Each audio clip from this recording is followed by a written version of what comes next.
Hi, welcome back to this episode. We will continue with rendering the client invoice list. I unintentionally skipped it in the previous episode. Pardon me for that. Um, yeah, I will start again with getting the client invoice. After the invoice has been gotten, after we've made a request to get the invoice, we want to save the list of the invoice in a variable called C invoice list. So we'll be saving the list returned from the request, which will be the list of the client invoices. Be saving it in the C invoice list. So it is that variable we'll be using for rendering. So we will select the client invoice element. That's what we'll be using to render the client invoices. Okay. So we are going to create an index variable. I created one. I call it C invoice list index, and we'll be selecting where we have the list, which is our variable v.c invoice list. Okay. Then we want to be setting the text inside of it. So we first set the invoice number, which we are using ID for it. So let me just clear it and demonstrate how I did it. So we are using template literals. So it will be invoice. Let me minimize this one. So it will be invoice. Okay, coming. So this is called batik. And to input dynamic value inside it, we use our dollar and the curly bracket. Then we will select from the list C invoice list, and we target using the index variable C invoice list index, then that's ID. Okay, and that's all. Okay, we want to include hash. This will be, I'll give it a space and put hash. Yeah, so we have it. Then we want to set the name. Yeah, almost the same method here. We select the list.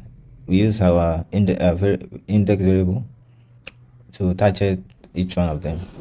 Then we select the path, which is the client's name.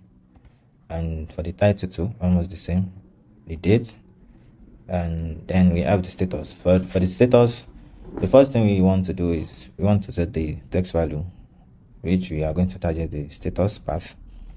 Okay, so then we want to set the status. Maybe the invoice is awaiting or it is paid. So remember, for the invoice we are using combo classes. So if the invoice is awaiting, to change the appearance. If the invoice is paid, it will remain green. If it's cancelled, it will be red. Okay, so inside of Wized, the condition is if the invoice status is paid, then set a class. So we'll go to this tab called classes, CSS classes. Set the class to paid. If the invoice is awaiting, set the class to awaiting. Okay, then the last one, we want to set the download link for the PDF document. So we'll be setting an href attribute. So the value will be the URI, download URI. So whenever the element is being clicked on, you go to that href. Okay, that's how the client invoice is being rendered. Then we want to set the search event. So every time we search something, what happened? Every time we have an input, let's say Alaba. So to search for Alaba, it has returned 6 pages for us instead of 11. Okay, so what's happening is we are selecting these elements, and on input event input, we want to run a function. The function is a delay, because why we are setting this delay is because every time we are searching, we don't want the search request to trigger immediately. We don't want to get clients, because that is not good for performance. For example, in this case, that my rate limit is limited, so I don't want to access everything using the search input. So if you don't add a delay or a timeout, so every time you input something, it will trigger the request. So we want to wait for 250 milliseconds after there is an input event. Okay, then we want to reset the current page to 1. So that means it will always return the, you might be at the 4th page and you input something, so it will return maybe, and it returns something that does not. For example, now this asks total of 6 pages. and maybe before I search, I was on the eighth page. So that means the current page will be at number 8, and this does not have number 8, so there will be an error. So we want to return the current page to 1 before we do the search. Then the next thing is we perform the search. We perform the request to get the client invoice. Remember, our request is always expecting something for the search. So it's always expecting a text for the search. And one thing we've done is we've tell it to ignore if the search text is empty. Just ignore it. Yeah. But if there is something, it will use that text to search for our database. Then we want to rerun the pagination code, and that's how the search is working. So let me clear this, and it should return back all our 11 pages. Okay, then let's move down to the employee invoices. So in the employee invoices, I think I've walked through how it's been set up inside of Webflow. Yeah, so I will move to Xano and see the endpoints we are using. So the first one, I've talked about that one too. It's very similar to how we are getting the client invoices. We are querying our record, we are joining by the user table, and we have a custom query for the search, and also we are formatting the timestamp to be readable. Then the endpoint to add employee invoice to the database.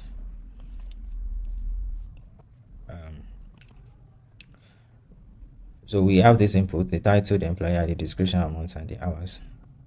So the first thing is we are looking for the users. For the user, if the user exists, using the employee ID.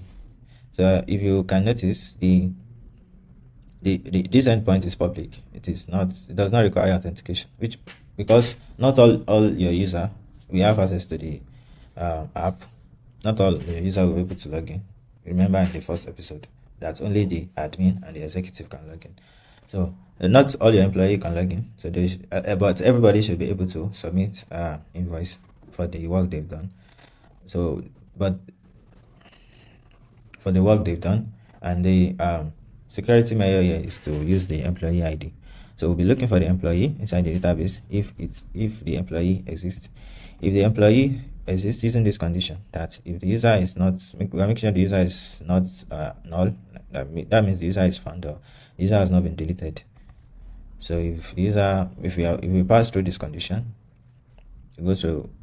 we go ahead to add the employee invoice to the database, or else we throw an error that the user with the ID is not found. Okay, and for adding, we're using add record function inside of Xano, and we'll be mapping the created ads to now, the title to the title from the invoice, employee ID to the user ID. We can also map it to this input. It's the same thing, the description, the amount. The status is static, which is pending. That's the default, and the hours from the input. Okay. So, but before that, let's look at how we set up how to get the employee inside of this. So we have a request called get employee invoices. Where is it? Yeah, get employee invoices. Let's go to that. We'll copy the endpoint URL, and we make sure, okay, not this one, employee invoice. Copy the endpoint URL. It requires authentication. It's a get method.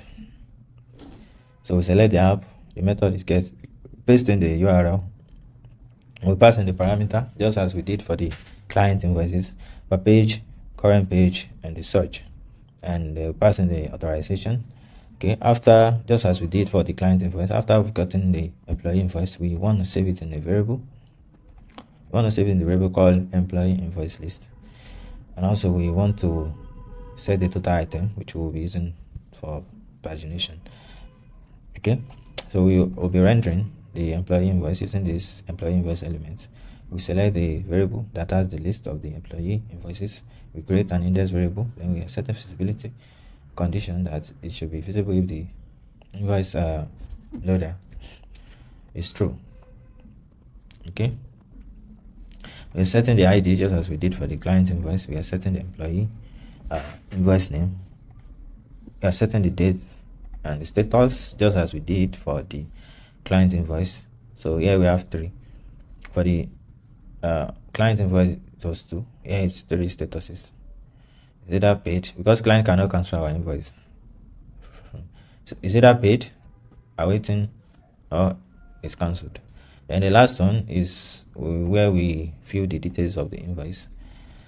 Okay, so what's happening here is we've given this button. This button is doing 2 things. First, is responsible to show the model. So when this button is being clicked, we are setting an event on the button. So an event, a click event. So when it's being clicked, remember we are rendering a list of array here. An array, the array has a list of objects. So when it's being clicked, you want to save the object of that particular invoice in a variable called click employee invoice. So let's look up for the variable here. So this is the variable click employee invoice. So when I click on an invoice, let's click on number 7. So we have invoice ID number 7, December 4. Where is it? The date is not here. Okay, the title, new home page, you can see. The employee ID 25. So that's what is happening. When we click on this button, it will save that the object of that invoice in this variable called click employee invoice. And how do we save that? We set a click event and set the variable. We select the variable, and the value will be using our employee list array. So it will be fee.employee list. Then we use our index variable to select which of the employee list index. And that's how it was done. So that means before the model is being opened, we've already set what will be displayed in the model. We've already set it in the variable. So we'll be using that variable to render everything that is being displayed inside the model. We have given all of the text here and attributes. So this one is given click employee invoice ID. So we set it to the ID inside the object that we just saved, the click employee invoice. So the ID will be 8. Then the name, click employee invoice name. We will also get that from the object that we save, which will be employee.name. Okay, the title also, as well as the hours, as well as the amount, as well as the description and the status too. Then we have the select, and the select, the first thing we are doing is we are setting the input value. So when we click on an item, the employee invoice object, the status in that object, we want to set it to be the input value of that of this select on click. So when we select an employee invoice from the list, and we click on this button, it's view invoice. So we want to set the value of this select to be the status that is inside this object. So the status currently is cancelled. So the status, it has been set to cancelled, and the cancel is rejected. If we go inside our Webflow and view coming,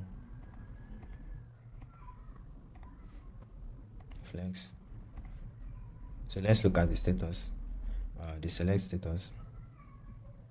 So if you check reject, the value is cancelled, and paid, the value is paid in small letters. For reject, the value is cancelled in small letters. But we have a ternary operation here, and the operation is saying that if the status is pending, set this select, set the value to empty. Else, just set the value to be whatever it is in the status. So that means if the status is not either cancelled or paid, if it is pending, we want to set the status to be empty. So it will tell us to select, because we have not done anything on it. That means we've not done anything on it. But if this is cancelled, or if it is paid, it will set it to either one of the two. Then we have a button that will save the status that we just selected. So let's look up for it in the elements panel. So we have this button, and we have a condition for the visibility, which means if the status of what's inside our click variable is paid, it should not show. If the status is not paid, that's only when it should show. And also, if the status itself, the value of the status is not empty, so that means if this is empty, it will not show. If it's paid, it will show. Because it's not empty, it's rejected, it will show. But if let's say if the status in this whole object, the click object, is paid, it will not show. Let me show you that. If I click on a paid invoice, we are not going to see the change status, even if you change it to reject, because it's my decision that after you've paid an invoice, you should not be able to, like, that's the fine. That should be the fine for that invoice. You should not like reject an invoice that you've paid already. Okay, then we want to set a click event on it. That on click, just change that status for us. I'll be making a request to Xano, and that request is a request to this endpoint, which is this one, change employee invoice status. So in this endpoint, we are expecting the employee invoice ID and the status itself. So we'll be using the edit record to we will find the invoice by the ID, using the ID passed from the inputs, and we will change the status to the invoice to the status from the inputs as well. So let's look at how it has been set up inside of Wized. So it's called change employee invoice status. Select the app with a patch request, and we pass in the endpoint URL. We're replacing the ID dynamically. We'll be passing the authorization, the employee invoice ID again. So we'll be getting that from the object that we save inside the variable. Remember, it has the ID and every other thing, like the name, the employee name, the date, the status. So we'll be using dot notation to attach it the ID. Okay, and the status will be the value of our select. Currently we are not, it is empty. Okay, so yeah, so when so the trigger for this request will be when this button is being clicked. On click, perform the request to change the status. So if I change this one to paid now, and let's find the request in there. Yeah, change employee invoice status. If I click change, it will show the loader, and the loader, let's look for the loader too. The loader, I want it to be visible if the change invoice status is requesting. That one is very straightforward. Let's go back to the click events. After changing the invoice, we want to do some other things. You see the variable that we are using to render everything here, we want to update it because something has changed. So I want it to happen in real time. So we want to update it so that the change invoice will show. So we'll be setting the variable again, and it will be the data returned from the request change invoice. Yeah, so the data return here, it is a new fresh set of data. It's a new object from our backend. So we're setting it to the click employee invoice variable, and also we want the change also to reflect in our list. So that means we'll be making requests to get the employee invoice list again. Yeah, and the search events, very similar to what's happening for the client search inputs. So we are having an input event. Every time there's an input, we want to run the delay function. This one is 300, and we want to perform request to get that.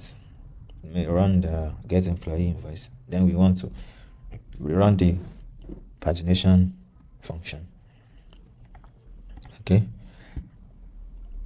Yeah. What else? Then how are we going to add employee invoice to the database? How are employee gonna submit invoice? Okay, so we have a dedicated page for employee called employee invoice submission. Inside with this, we have a form. I think I've covered this in the. Okay, I only showed the demo. So we have a form called given attribute of employee invoice form. It's also using studio form for the submission. using this button to undo the submission. We have success and error. Inside the form, we have a feed for title, the employee unique ID, the total hours, the total amount, and the description. Okay, let me check the header and no, there's nothing there.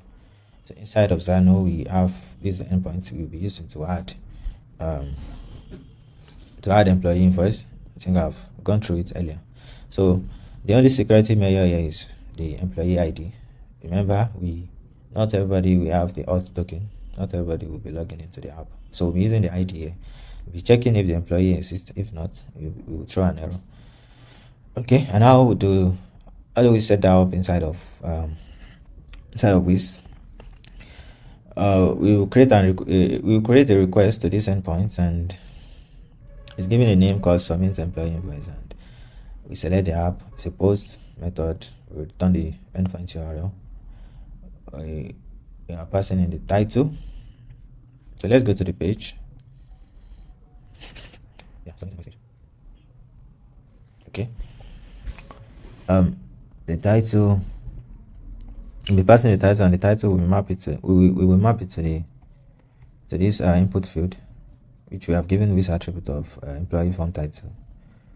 The ID will map it to the ID field, the hour as well as the hours, as well as the amount and the description.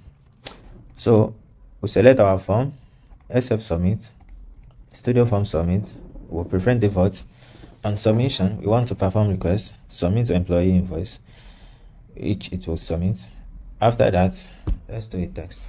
Okay, invoice for my unique ID. I think it's 1, 2, 3, 4, 5.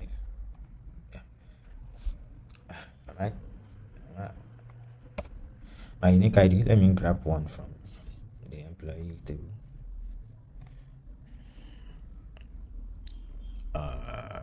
Yeah, let me grab this one, copy, paste, total hours.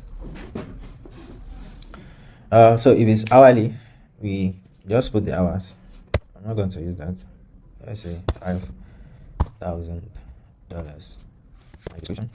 Thank you. And let's say there is no ID, and I click submission. It will not even submit. Or let me just add a fake ID. I click submit. So there's an error. So let's look at the success and the error states. For the success, we want it to be visible if the submit invoice is okay. For the error, we want it to be visible if we have a lot of condition, quite a lot here. If the submit invoice request as requested, so that's this one. If I want to expand this. If there is a message, if the invoice is not requesting, and if the submit invoice request is not okay. So right now, all of them are true. There is a message, it's not requesting, and the request is not okay, and it has requested. So that's why we are showing. And the text, we want to set it to whatever. Okay, we want to set it to there is an error. So that one is static. So now let's input an ID there, a correct ID. Yeah, as you can see, it's successful because we are using the correct ID. Various ways you can handle the error. Like you can, for example, you can use another error message you like. You can use whatever. So I just set the text to be static. You can set it to be the error from the backend. Okay. Yeah. So that'll be all for this episode. The invoice page. The next episode we'll be looking at the dashboard.